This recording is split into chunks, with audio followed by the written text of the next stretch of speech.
Bonjour Philippe. Bonjour Anna. Alors, ça en est sur les NAO? On est le 5 avril, la dernière séance de négociation, enfin ce qui est censé être la dernière séance, vient de se finir, c'est pas brillant.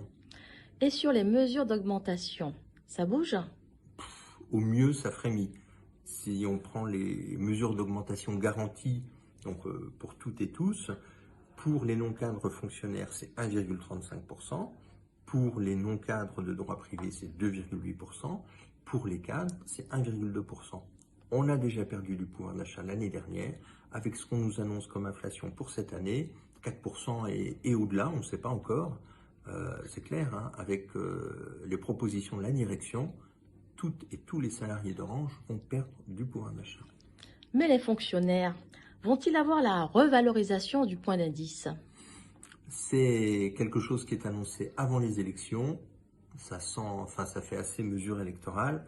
On ne sait pas quel taux et on ne sait pas quand ça va s'appliquer. Et les autres mesures, ça donne quoi? Si on commence par les reconnaissances de compétences, le budget n'est que de 0,6% de la masse salariale. C'est pas avec ça que l'on va avoir des mesures à la hauteur des enjeux. Il y a un quart des salariés d'Orange qui sont sans promo depuis plus de 10 ans. Il faut plus. Et sur l'égalité salariale femmes-hommes, que peux-tu nous dire?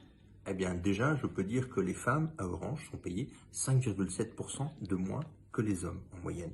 Et face à ça, la direction propose des mesures correctives de 0,2% de la masse salariale des femmes.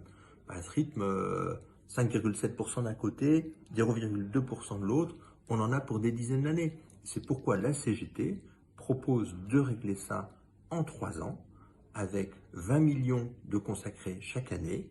Donc sur 3 ans, ça fait 60 millions d'euros. Ça peut paraître beaucoup, ce n'est que 2 centimes d'euros de dividendes. C'est juste une question de volonté. Est-ce que ça évolue côté 13e mois à Orange? Non, ça n'évolue pas. Il y a d'autres boîtes, d'autres grandes entreprises qui l'ont, des opérateurs télécoms qui l'ont, mais la direction ne veut pas en entendre parler. Es-tu optimiste pour la suite de la négociation? On va voir, hein. Là déjà, CGT, on a été à l'origine d'une déclaration intersyndicale pour demander à la direction de revenir avec d'autres propositions. En gros, on a eu une fin de non-recevoir, hein. Ils nous ont dit on va demander, mais on n'aura pas. Pour être optimiste, voilà, il faudrait que les salariés se mobilisent. Il n'y a que comme ça que l'on va déboucher sur quelque chose. Dans les entreprises où il y a eu des mobilisations de salariés, il y a eu des augmentations salariales qui étaient plus à la hauteur.